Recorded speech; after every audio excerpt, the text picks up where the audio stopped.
In this video, we are going to derive the sum and difference identities, also known as the sum and difference formulas, for sine and cosine. It is beneficial to have a good background in algebra before watching this video. However, I'm going to show every step, so hopefully it will still be easy to follow regardless of your algebra background. It is assumed that you already have an understanding of the fundamental trig identities. Coming up on the next slide is a quick review of the fundamental trig identities, so feel free to pause the video, reflect, and continue.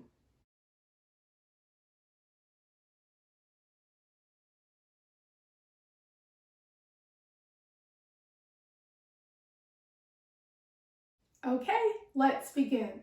We begin with the unit circle. Let's call the center of the circle O. And since we're on the unit circle, we know that the positive x-axis has terminal points 1, 0. And let's call this point P. Now you can draw your angle beta anywhere you like, but for this video, I am drawing it in quadrant 1. So here is my angle beta, and angle beta has terminal points cosine of beta, sine of beta, and I will call this point Q. Similarly, you can draw your angle alpha anywhere you like, but for this video, I am drawing it in quadrant 2. So angle alpha has terminal points cosine of alpha, sine of alpha, and I will call this point R. Now I know what some of you may be asking. Why did I say cosine of alpha, sine of alpha, instead of negative cosine alpha, sine of alpha, since we are in the second quadrant? Well, that is because in the second quadrant, cosine of an angle gives you a negative output, but we still say cosine of that angle. For example, 3 pi over 4 is in the second quadrant. Cosine of 3 pi over 4 gives you a negative root 2 over 2. So you see the output is negative, but we still say cosine of 3 pi over 4, not negative cosine of 3 pi over 4.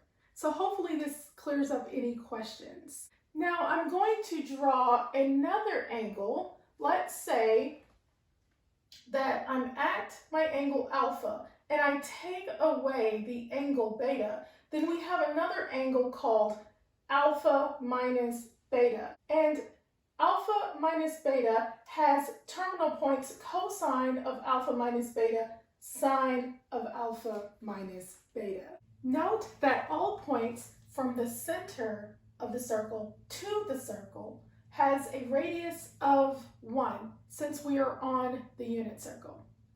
Now, here's where I need your full attention. We have two angles, alpha minus beta.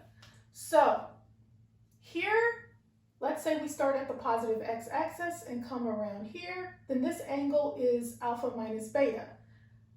Also, if I start at beta and come around to alpha, we also have an angle alpha minus beta. So the point SOP has alpha minus beta, and also the point ROQ has angle alpha minus beta. So it is very important to note that. What this means is that the distance between S and P is equal to the distance between R and Q. So what I'm going to do is I'm going to draw a line from S to P, and I'm going to draw a line from R to Q.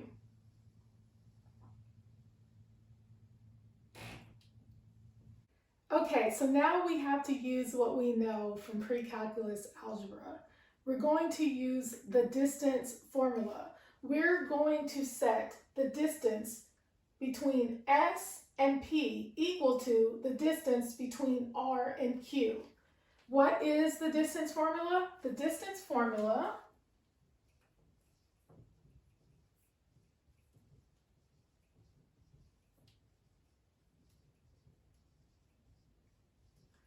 it says, given a point U, x1, y1, and a point V with x2, y2, then the distance between U and V is equal to the square root of x2 minus x1 squared plus y2 minus y1 squared. So let's use this formula. So we're going to set the distance from P to S equal to the distance from Q to R.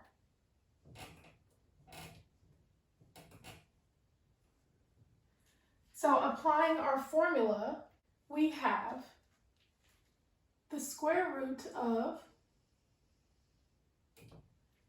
this will be my x2, y2. So my x2, we're going to say cosine of alpha minus beta minus my x1, which is 1, and we're going to square that, and we're going to say plus my y2, which is sine of alpha minus beta,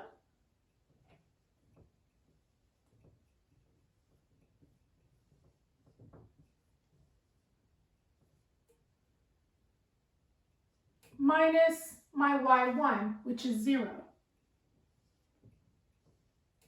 And we're going to square that.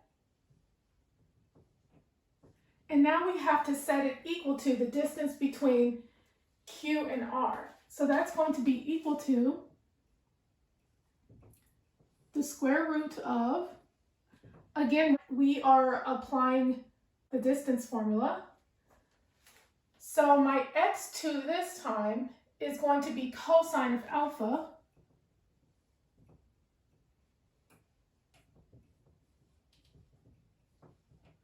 and my x1 is going to be cosine of beta. So minus cosine of beta, and then we have to square that, plus my y2, which is sine of alpha, minus my y1, which is sine of beta. And we square that. Okay, so now we are going to square both sides to get rid of the square root. So now we have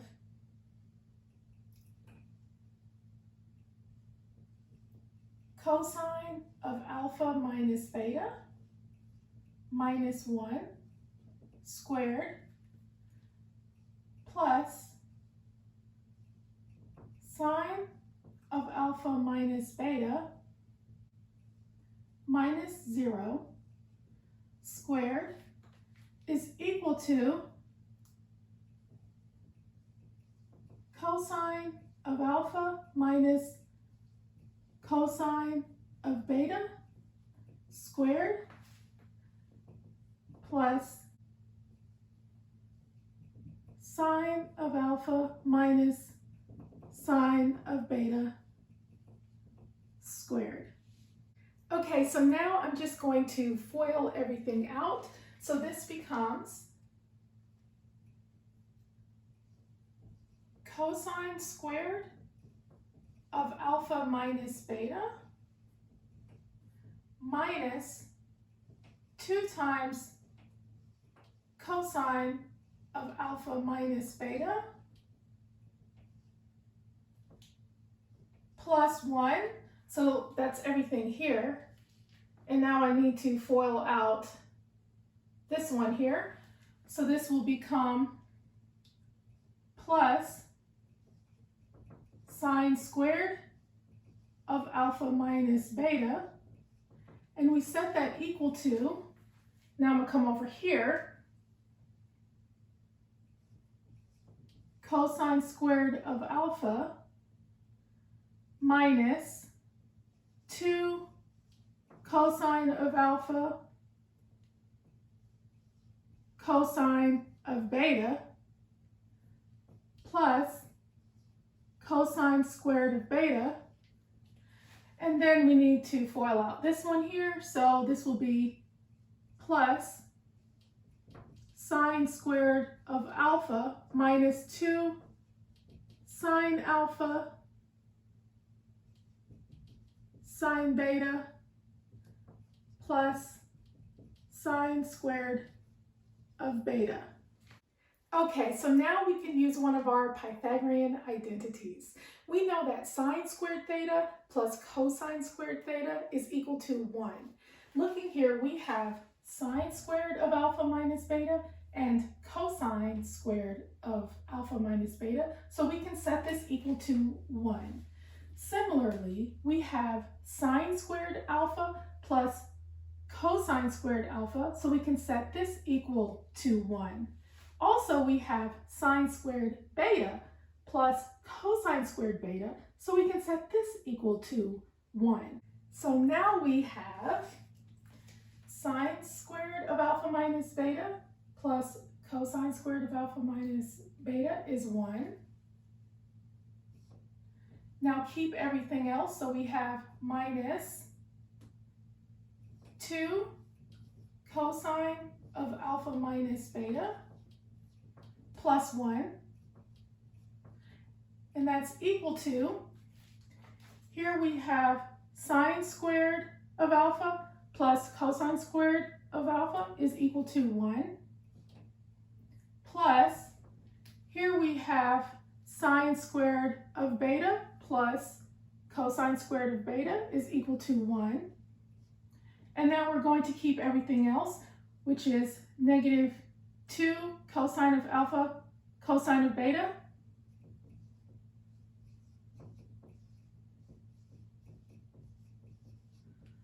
minus 2 sine of alpha sine of beta.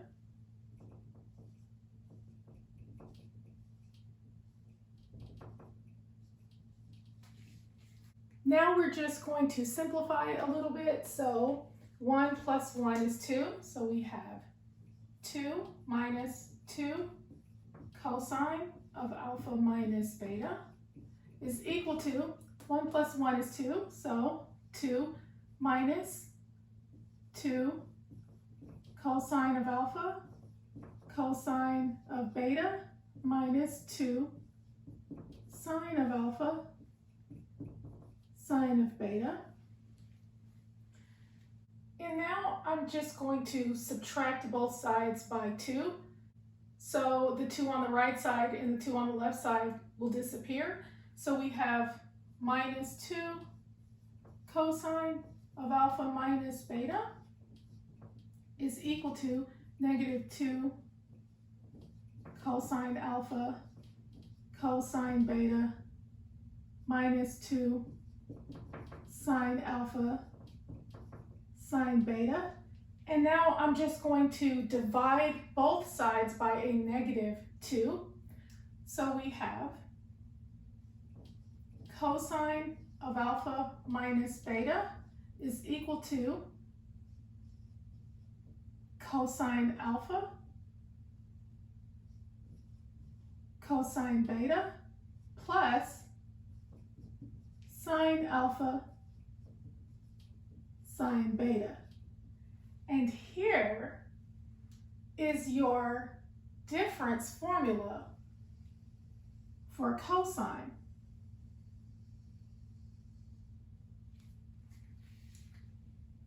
So now we can use the difference formula for cosine to come up with the sum formula for cosine.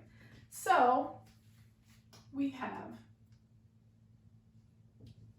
cosine of alpha plus beta is equal to cosine of alpha minus a negative beta, which is equal to, and now I'm just going to use this formula. So this is equal to cosine of alpha, cosine of negative beta, plus sine of alpha, sine of negative beta. And now we're going to use our even and odd identities. We know that cosine is an even function. So cosine of negative beta is just cosine of beta. And we know that sine is an odd function. So sine of negative beta is negative sine of beta. So I'm going to rewrite as this is equal to cosine alpha, cosine beta. And since this negative sign comes out, we say minus sine alpha, sine beta.